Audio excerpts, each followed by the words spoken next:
This is Precalculus. We're on chapter 11, lesson 1, on page 692. Do not forget to turn on notifications, smash the like button, leave a kind comment, right?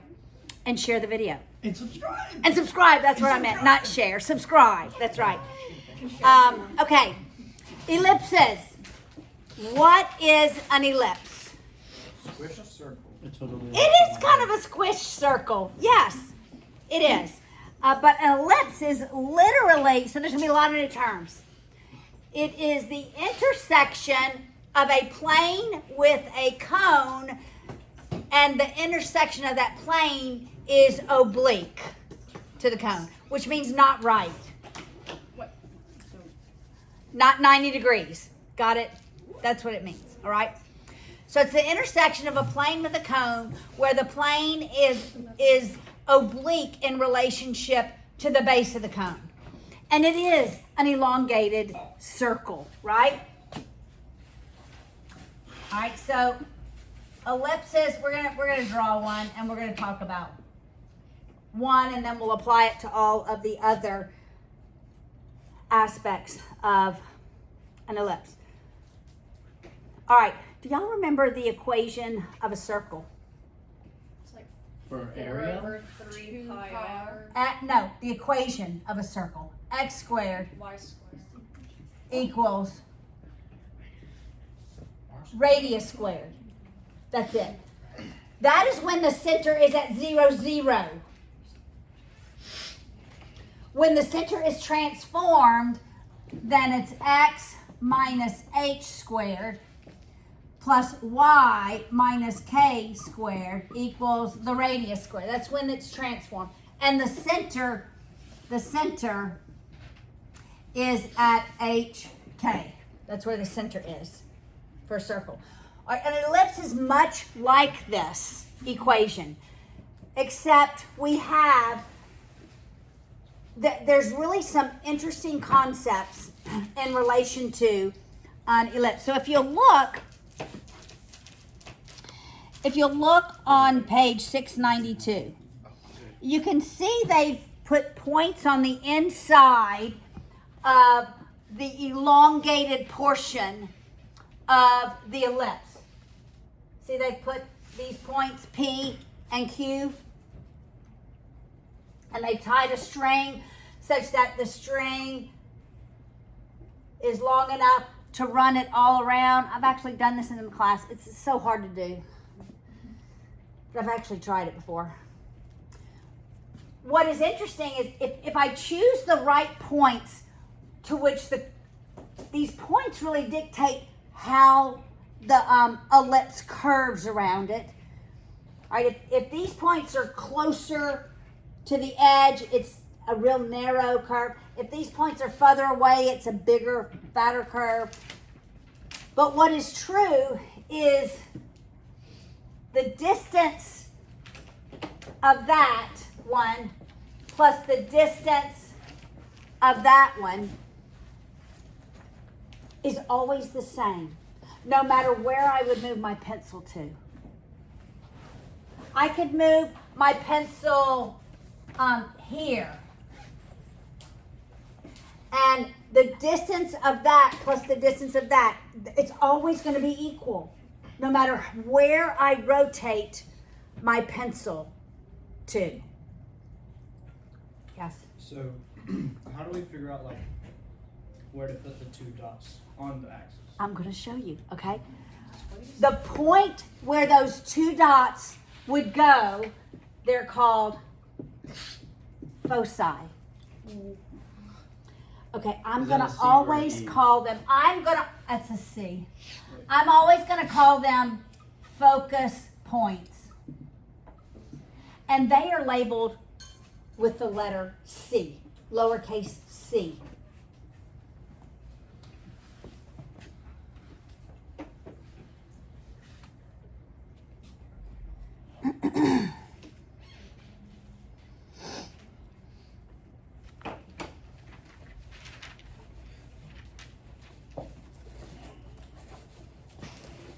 And the foci are what points again?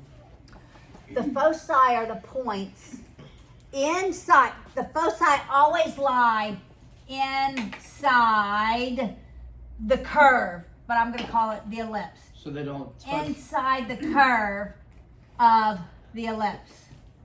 They don't touch the ellipse. They don't touch the ellipse. So would the one on the opposite end be a foci as well? Yes.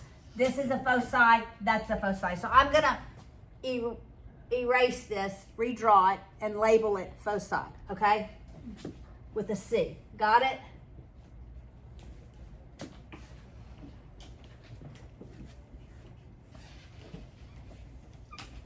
All right. Those two would be foci. Such that what would also be true, this would be like negative C. This, which is the distance from 0 to negative C, is equal to the distance from the origin 0 to C. All right, so these are equidistant. All right, and negative C all the way to C equals 2C. Okay? All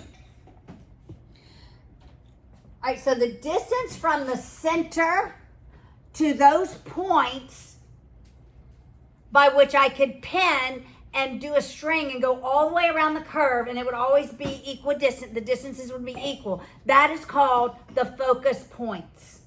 Got it? And the focus represents the distance from the center of the ellipse to that foci. Got it? Are we still together? Yes, ma'am. Okay, all right. Here I'm going to tell you the center is at 0, 0, the origin. We haven't shifted it up, down, left or right, all right? Now, that's a focus point. Now, an ellipse also has a major and a minor axis. The major axis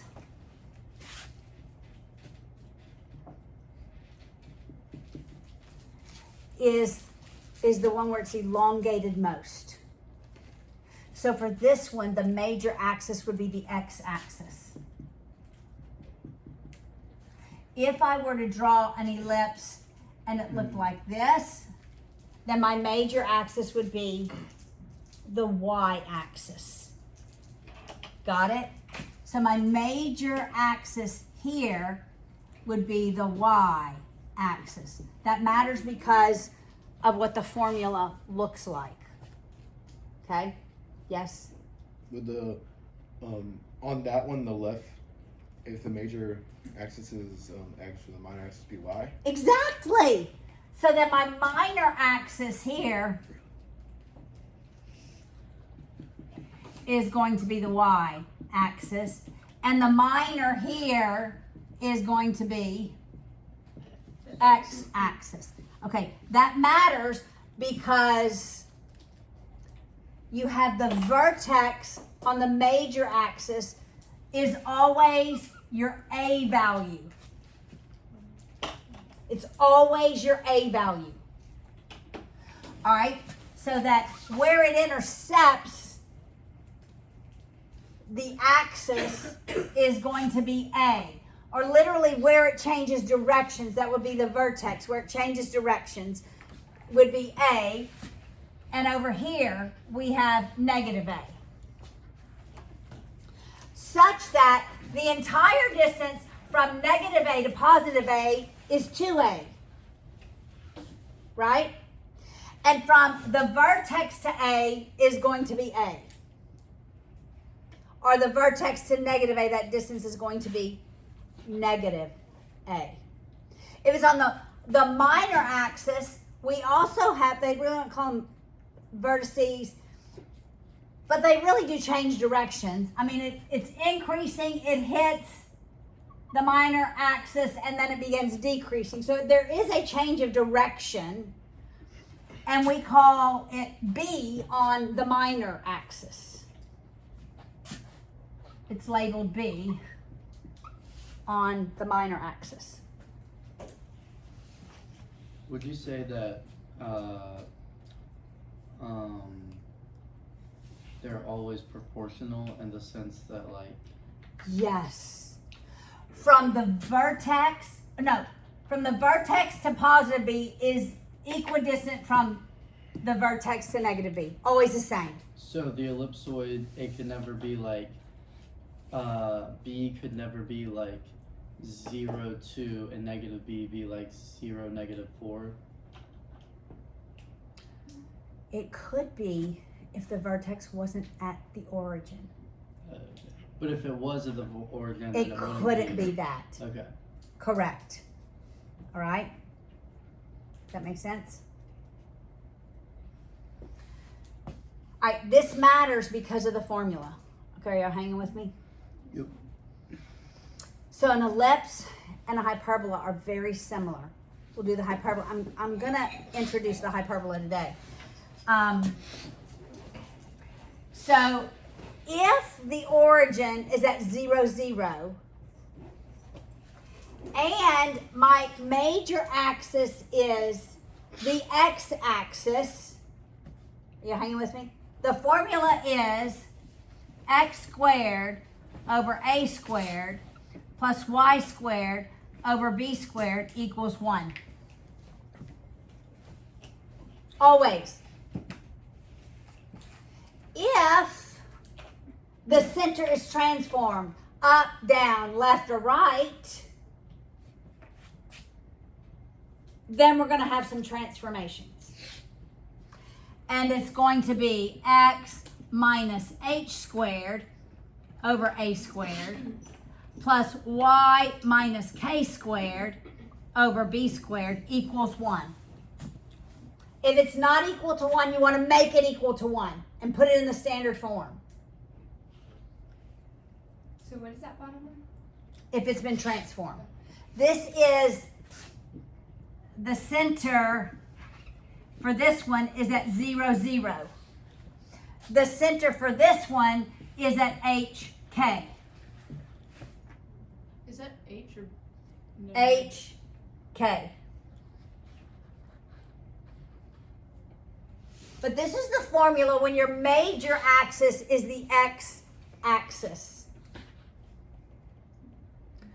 What will always be true is the value of A is always going to be greater than the value of B. That's how you know which axis is the major axis. So, like in the example on the left, the y-axis would be labeled A and negative A. This would be A, negative A. That is correct. And this would be negative B. B, the foci are now on the y-axis. And this formula would look like x squared over b squared plus y squared over a squared equals 1.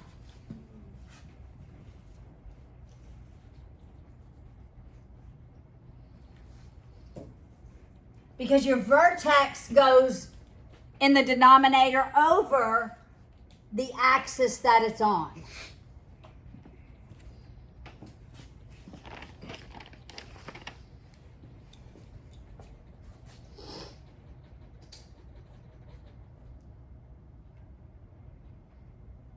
All right, does that make sense?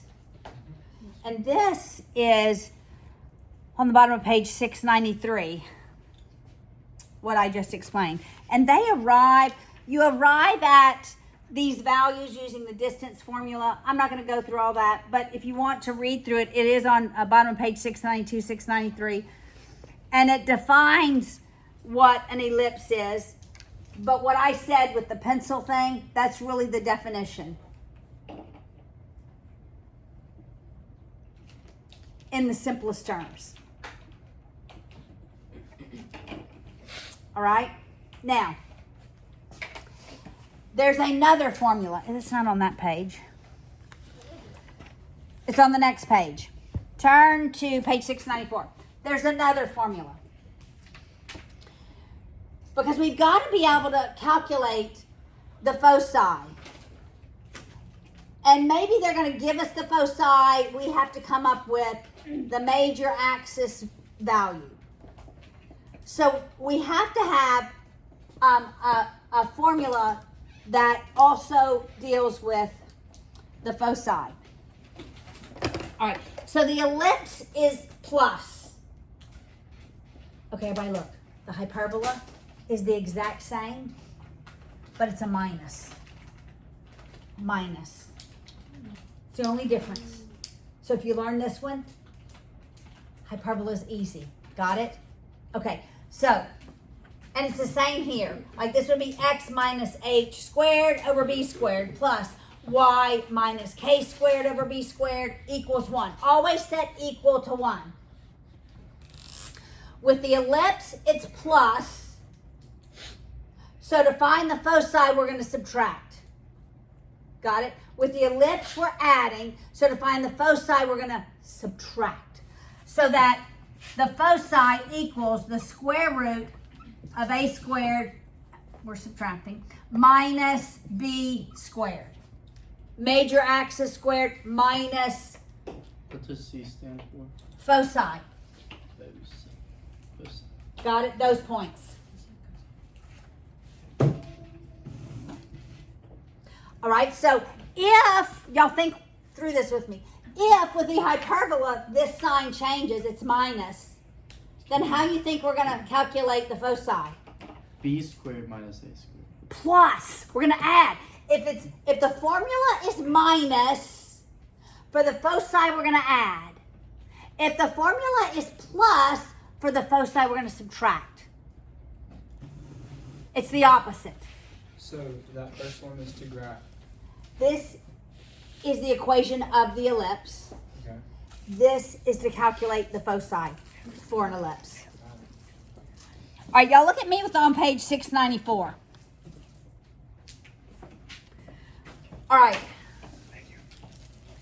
This is regurgitating everything I said. All right. If you have the foci on the x-axis, then your major axis is going to be the x-axis. Your positive and negative A values are going to be on the x-axis. Got it?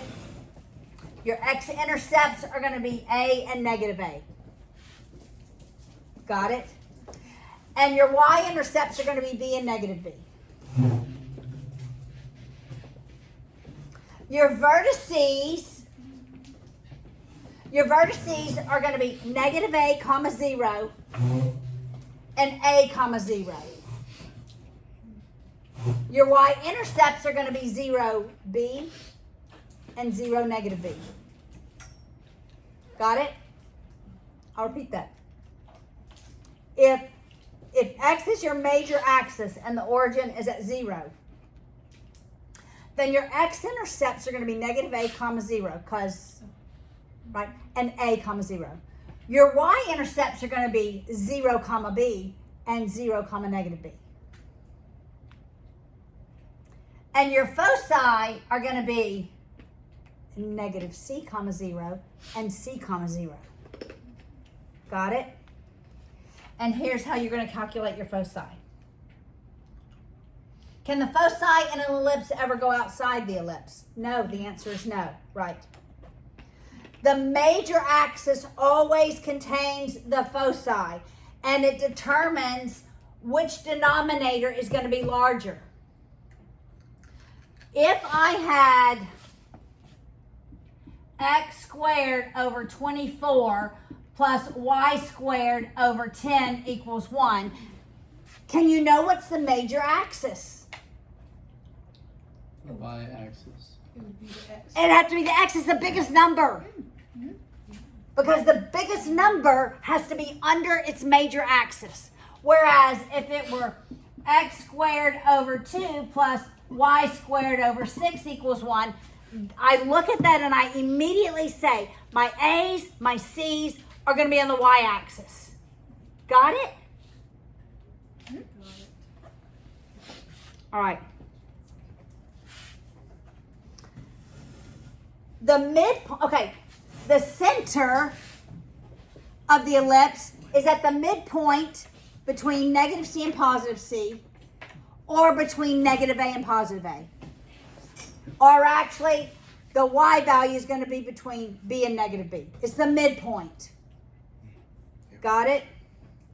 So if I gave you the center and the length of A, okay, follow me. If I gave you the center and the length of A and told you the major axis was X, could we know where the vertex is?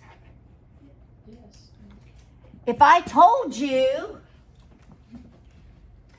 we have the major axis is X and the center is at 2, 3, okay, and I said the A value is 4, could you tell me where one vertex is? Yes. 6, 3. 6, 3. And negative 2 3. plus 4, because it's going to be at 1, 2, 1, 2, 3. There's my center. I'm going to go right and left from this. So I'm going to go left 4, which is negative 2. I'm going to go right 4, which is positive 6. But Y value stays the same. Make sense?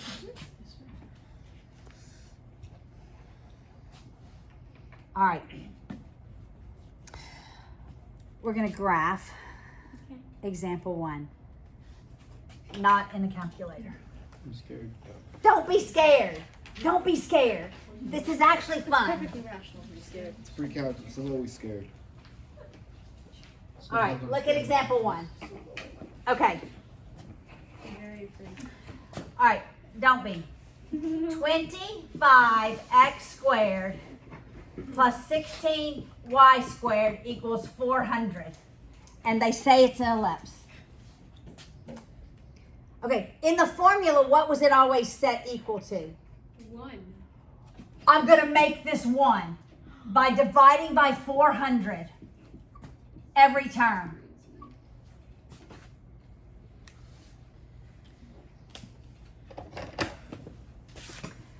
So that equals 1. How many 25s and 400?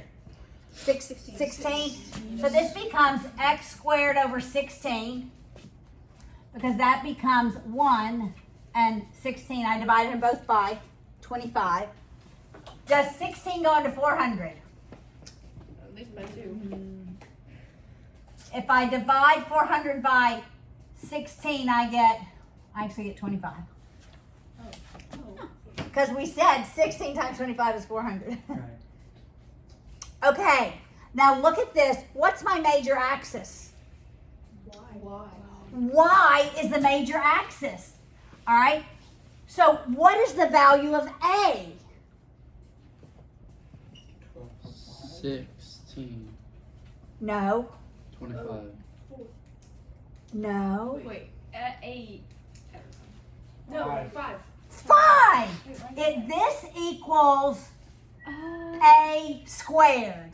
This equals B The squared. bigger one is a squared. The bigger one is your major axis. All right? So we've not been transformed. So the center is at 0, 0. And I know my A value is 5. What's my B value? 4. I know A is going to go on the y-axis. So we're going to go up 5, down negative 5. That's my A value. For B, what's my B value? 4. B is 4. I already wrote that down. And so this is on the x-axis. I'm going to go out 4 and back to negative 4. All right. Where are my foci going to be? What axis? Y. The y-axis. Can I calculate the foci? Yes. Again. Yes. The foci equals square root Of 5 squared minus A squared squared minus b squared, which is 3. which is 9, and the square root of 9 is 3. So then here's my foci, that's my c, and that's my negative c, and I can graph this thing.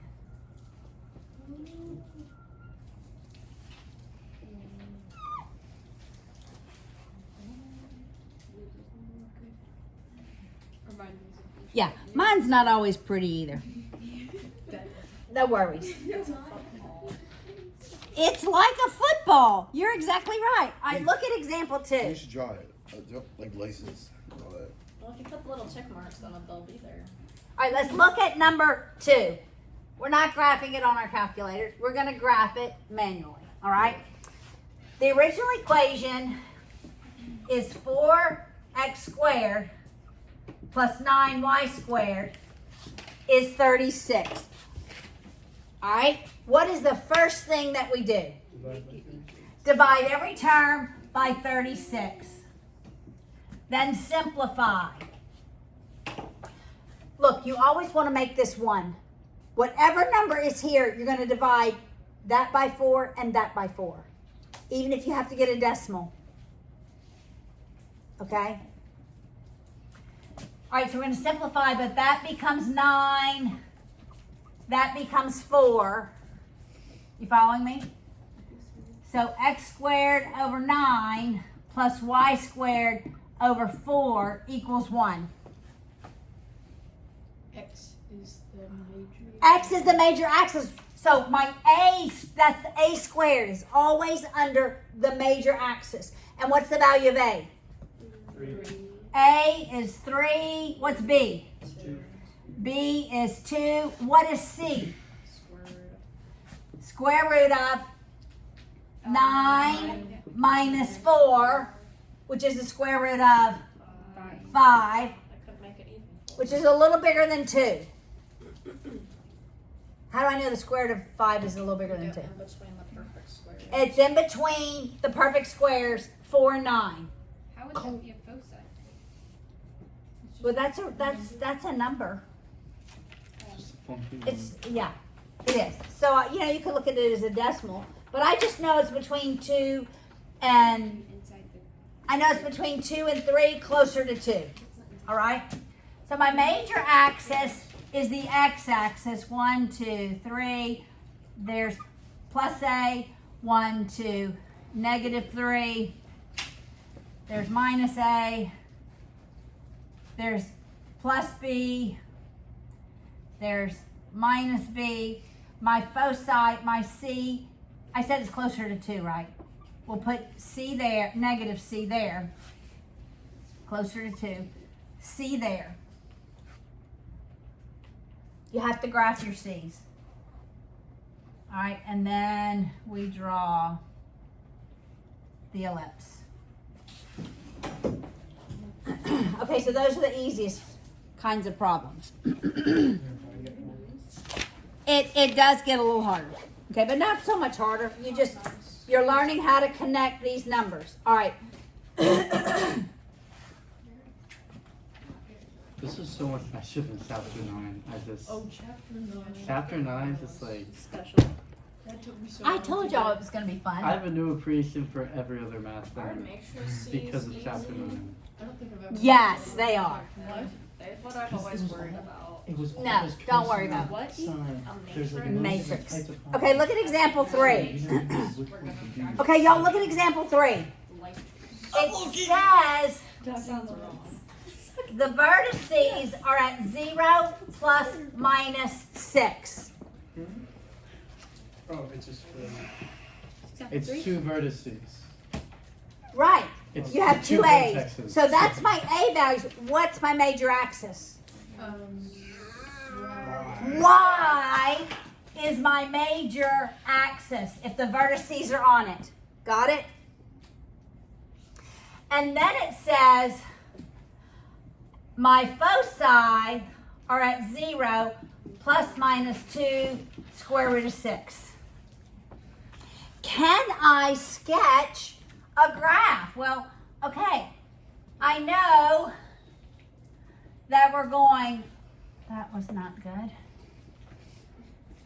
I know we're going up to 6, down to negative 6. Well, can't you do 2 square root of 6 equals square root of... Yes! So, if C equals the square root A squared minus B squared, then C squared equals A squared minus B squared. Like, really? Yeah, just square both sides. Oh, that's weird. Wait, what? Why are we squaring? Because we want to. Because You weren't paying I don't have B. Okay. I have A and I have C. So I want to solve for B. Oh, wait, this is just like... So b squared What equals is a it? squared minus c squared? There, yeah. It's all about right triangles that you can graph Is inside everything in an right ellipse. triangles? That's A all. lot of life is. Even Okay, the circles are So let's do triangles. it. 2 square root of 6 squared equals 6 squared minus B squared. Wait. Why is... Never mind. I'm gonna give you a minute. Yeah. Okay, I got it. All right. So that's 4 times 6, which is 24, right? Equals 36 minus B squared.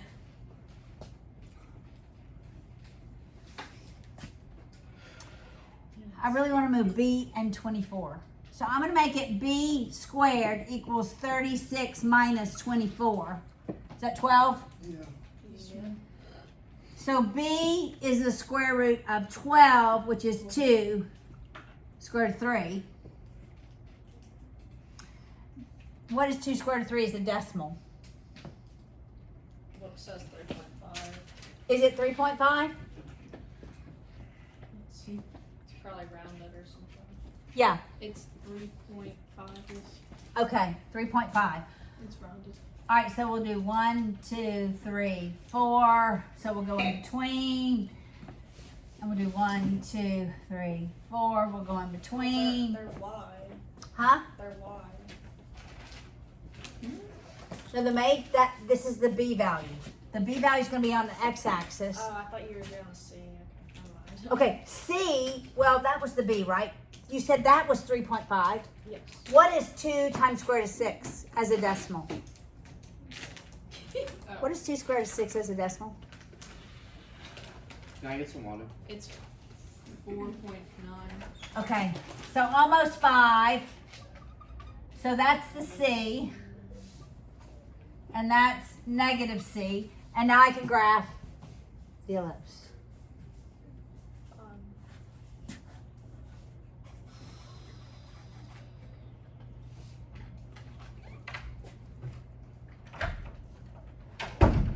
Make sense so far?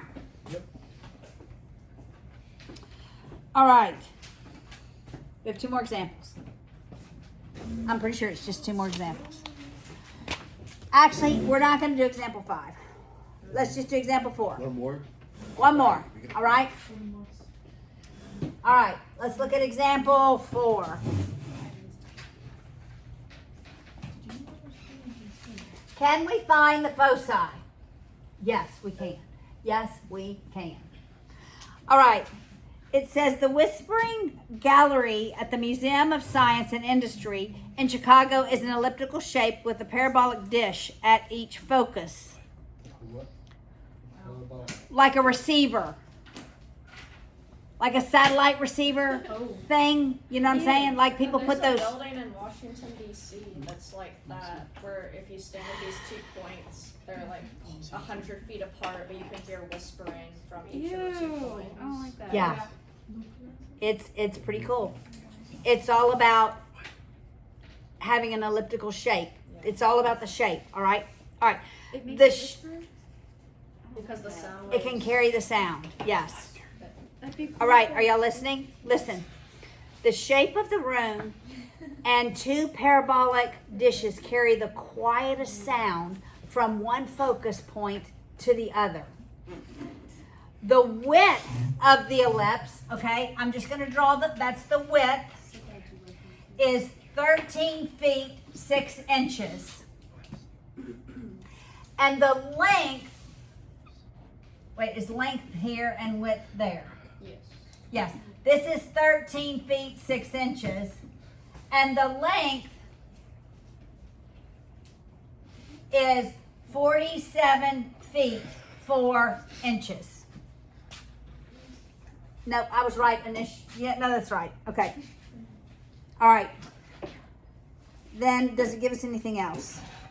Assume the ellipse is centered at the origin. All right, so we're not going to have any adjustments. Find its equation, sketch the graph, and locate the foci. All right. All right, this is not an exact rendering of it, right? Just to help me. So, what's my major axis? X is going to be the major axis. Can I figure out the value of A? Yeah, but you need to take into account that it's 4 out of 12 inches. Yes. Okay.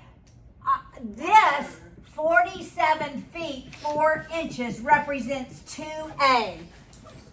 Okay, so let me just tell you how I do this.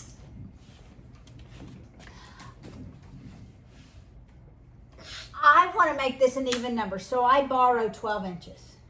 All right, so I make this 46 feet 16 inches by borrowing a whole foot. Because I can't take half of 47. I want this to be nice and even. All right, so then it's what? 23 feet 8 inches. That's cool. Got it?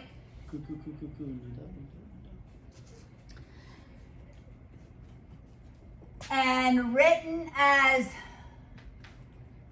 an improper fraction, because we've got to be able to put it under in the denominator. That's really 23 and 8/12. 4 goes into both of them. It's 23. 4 goes and 2/3. But let's write an improper fraction. What's 23 times 3? 69, right? 69? Yeah. 70, 71. So that's 71/3. Did I do that math right? 69 and 2. 71/3. All right. All right, so that is my A value. Got it? All right, my B value, 13 feet 6 inches, represents 2 times the B value. Again, I want my feet to be an even value. So I'm going to borrow 12 inches. I'm going to make that 12 feet 18 inches equals 2B. And then I'm going to take half of each. So you're just taking like. Huh? I can make 1 foot equal to, I'm making 1 foot equal to 12 inches. It's like making 1 hour 60 minutes, y'all. It's unit conversions. Yeah. Got it? Okay. But I want it even so that I can divide it into half, because like Will said, you have to consider these are inches and feet. All right, so now I'm going to take half. That 6 feet 9 inches is the value of B, which is really 6 and 9/12 feet, right? But 3 goes into both of those, so that's 6 and 3/4. And now I'm going to make an improper fraction. That's 24, 25, 26, 27/4 is the value of B. Got it? Now, I can write the equation and I can graph it. So now I'm going to erase this, all right? And I'm going to draw. Makes sense. All right, but what would help me write the equation? What's my major axis? A. No, X or what? X. Yeah. Yeah. So it's no doubt. It's X A. squared over what? 71/3. Squared Right. over 71/3 squared. Plus y squared Yep. over 27/4 squared equals 1. That's correct. Okay? Alright, I'm gonna erase this upper part now. Alright? Just so I keep my A and my B value. Alright. Stop trying to give them to me. Alright, look.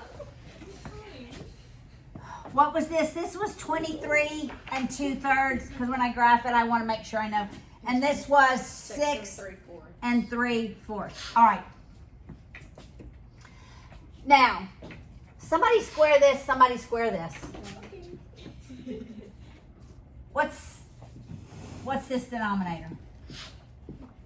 The 71 is 560.1. And then this. No, what's 71 squared?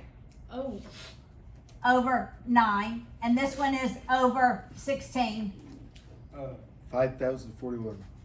5041. Yep. What's 27 squares? This is 729. And then you can just move it up. I can move the 9s up and the 16 up. Got it? So it becomes 9x squared over 5041 plus 16y squared over 729 equals 1. But I know that's a squared and this is b squared. I know my a squared and b squared. All right, so A is going to be really big. Okay, we're going to count by tens. All right, 10, 20, 30. Negative 10, negative 20, negative 30, 10, 20, 30. I know my A value is like 23. We'll call it A right here. That's my A value and my negative A. My B value is 6. That'll be positive 10, negative 10, 6. So we're going to call that B and this negative B. But I need my foci. And I can calculate my foci. My foci is going to be the square root of this minus this. I think it's better. It's better when it's small numbers. Can you do that? I need you to do this in your calculator. Wait, where did we get 10 from? I got you. I just decided I was going to Oh, grab. have I'm you- not going to go 1, 2, 3, 4, 5, 6, 7, 8, all the way up to 23. So for on the y-axis though. Here's the B. It is like 6 3/4. Oh, okay, sorry. I Got thought it. I labeled it. got What's my foci? negative. What? Negative 21.9. That can't be a negative number. Okay, never mind. I got it. No. I got 5, 4, 3, 2, 1. Got it. What is it? 22.6837. All right. 22.6. So this is I have 23 and 2/3. This is 22.6. Okay. So it's right inside of Just it. kidding. That's C. So weird. That's negative C. And here's the ellipse. Oh, sorry. Okay, what did they say happens around the foci? It's the That's where you gotta stand up here. listen, at the foci, that's where you can stand and it carries the whisper. And they're like 40 feet apart. Isn't that crazy? If you're standing here at the foci in this facility, if you're standing here and I'm standing here, I can whisper to you and you can hear me. School field trip. Time to do that. Wouldn't that be a fun school field trip? For Yes. sure. Math trip.